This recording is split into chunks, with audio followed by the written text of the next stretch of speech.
Welcome. This tutorial is going to give you some guidelines on how to approach the anger worksheets that you will be addressing in day 3 and 4 of week 8. First thing I want you to remember is that these assignments, when you're going through these story worksheets, it's a process. It's not an intellectual exercise. So you need to set aside 20-25 minutes to do each one of these worksheets. Don't do more than one worksheet a day because this is a process. Start with the present moment awareness safety meditation so that you can be in a place of neutrality and willing to dive into the process. Because to begin, you need to tap into the feelings that you experienced. So you're going to pick a situation that you personally experienced, something from your life, where you experienced either anger or resentment. Do not pick a great big story. Pick something, on a scale of 1 to 10, pick something that rates about a 5, maybe a 6, in terms of your level of anger and resentment. Then I want you to describe the story in the first section. And just like with the Kaka expectations, let the rational, reasonable part of yourself go off with a cup of coffee and a crossword puzzle, because this is where the invitation is to be completely honest about your subjective experience. What you are describing is what was real to you. We all know it's not true. You're going to work through this worksheet and demonstrate where it wasn't true. But you have to start fully in the experience and the feeling and everything that you can let come up around the story of this. If it helps, this can be the last time you ever have to tell this story. So don't leave anything out. We are going to witness it, and then you're going to question it and discover the truth. Once you have told the story fully, once you have vented everything that you can think of to vent, you're going to step back and you're going to engage your intellect for a moment and consider specifically what made you feel unsafe in this story. What specific elements of this story were unsafe or frustrating or threatening. This requires that you use your intellect and analysis and objectively consider things. Now you're going to go back and look at your Kaka expectations. Do not be thrown by the fact that I have all of this combined in a small little section. Take as much time and space as you need to explore your Kaka expectations. Go through the same process that I explored in the Kaka expectations tutorial. Look at each one individually. Let your spoiled little 4-year-old out. Let your little chihuahua that thinks it's a Rottweiler bark its way out, and clear everything you can find.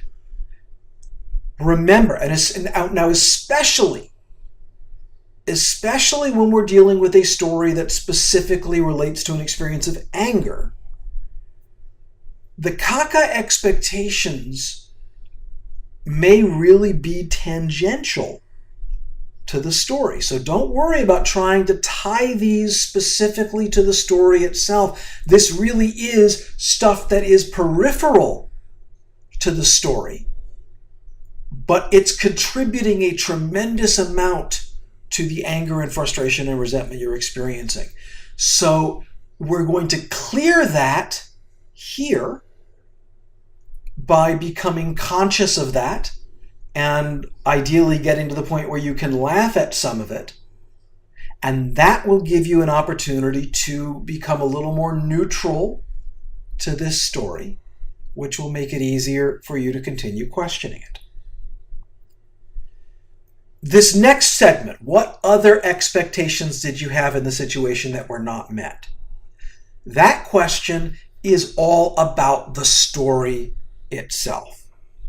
So we've cleared out the kaka expectations, but now you can look at the specific story and what specific story-related expectations you had and identify those, the ones that were specifically not met.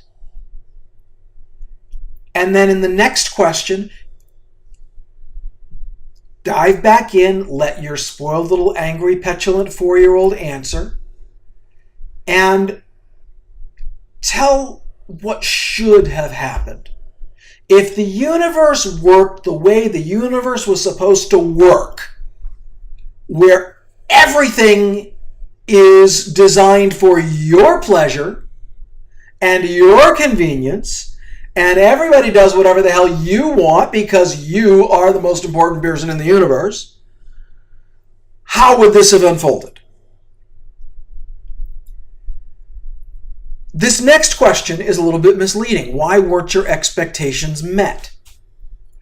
There are two ways you can answer this. The first way is with your intellect by saying, well, my expectations weren't met because clearly they weren't reasonable.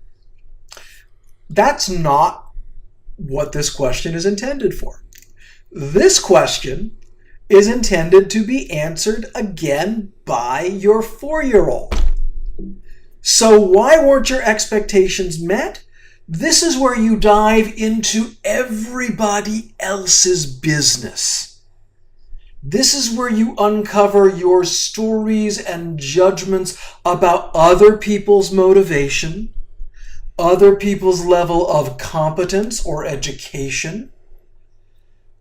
Basically, this is where you really get ugly about what you are not conscious about thinking about other people. None of it's true. None of it's conscious. None of this reflects on you because you would not consciously choose to believe any of these thoughts. And yet, these thoughts, unattractive as they are, exist. They're there. The thoughts themselves are draining your energy because you're making them real, but they're not true. And your judgments around those thoughts are consuming even more energy while you're creating this bubble around them so you can pretend that you would never think those things. So acknowledge that you have no control over those thoughts. They are unconscious. Make them conscious and reclaim all of that energy by telling the truth about them. So now is where we begin to tell the truth. Now that you have felt these feelings and taken all of your unconscious thoughts and made them conscious, now is the time to re-engage your rational mind. And we'll play a game of whose business is it? When you think about what should have happened, when you think about why your expectations weren't met, whose business are you in? Keep in mind, the less that is actually your business, the happier you will be. Very little is actually your business. For something to be my business, it has to meet all three of the criteria. It has to affect me personally right now. It has to be my responsibility. And I have to be able to do something about it. If any situation involves getting someone else to behave in a different way, that's none of your business, regardless, because you cannot control what anybody else does. Be aware, be conscious of any resistance that you have, any attempts that you make to try to justify that you are at least a little bit in my business. Well, this is a little bit my business. It isn't. But the ego clings to that because it believes that that's the way to protect itself. The only way for something to be not my fault is if it was actually my business. So it takes practice, playing whose business is it and questioning the stories, for the ego to build up a reference to realize how much better it actually feels and how much safer it actually is when something really isn't its business. If you can genuinely tell the truth about something, and that truth is that it is not my business, then you can't be punished for it. It's not your fault, and you don't have to go into victim consciousness for that. It's just not your business. It's the truth, and it is freeing. But the ego has to have enough references of that before it will become willing to say, oh, yeah, here's a better solution. Let's find out how this is not my business, instead of looking for ways to prove that something is my business. So, how did you react to the situation? What actions did you take? This is going back into the objective story. What did you do? And then what were the consequences of the actions you took? There are no judgments here, but this is an objective evaluation of if you reacted from anger, which in most angry situations we do until we learn otherwise. If you reacted from anger, chances are whatever action you took didn't end up having the outcome you hoped it would have. Didn't end up making you feel happy. It might have. It might have made you feel satisfied. It might have worked out, but there's no judgment around it not working.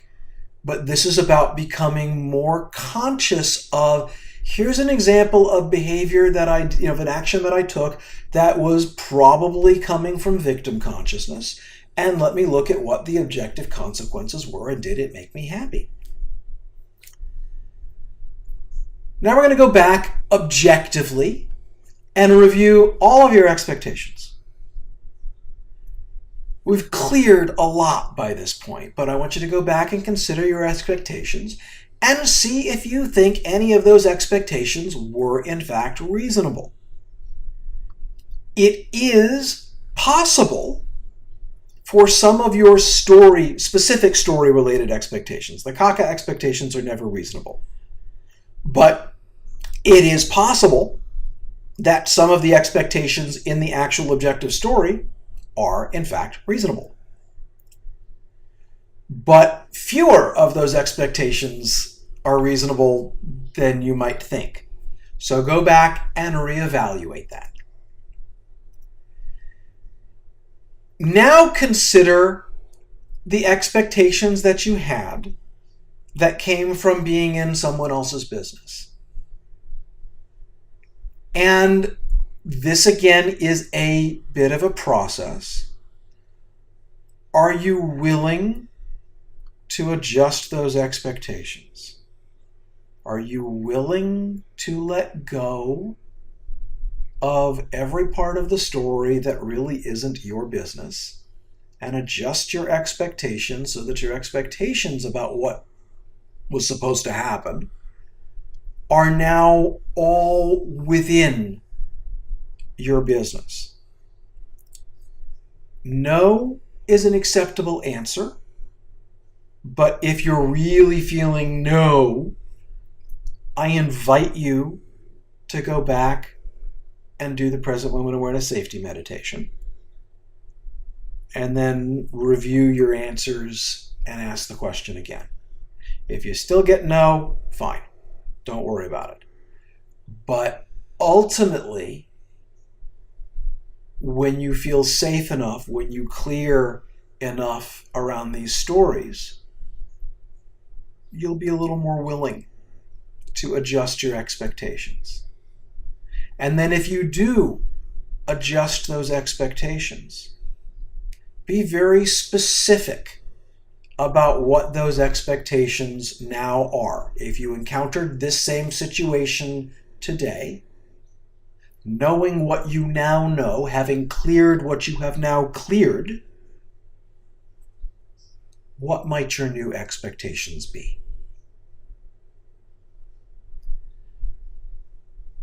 I'm not going to pretend that this is a fun worksheet. There are parts of it that should be fun or could be fun because you're going to be telling the truth and clearing energy. But this is challenging. Be gentle with yourself, but recognize that the worksheet is a process. And it's about feeling these feelings and then being very specific about how you question them and telling the truth about them. And if you need any support or have any questions, send me an email or post a comment in the community room.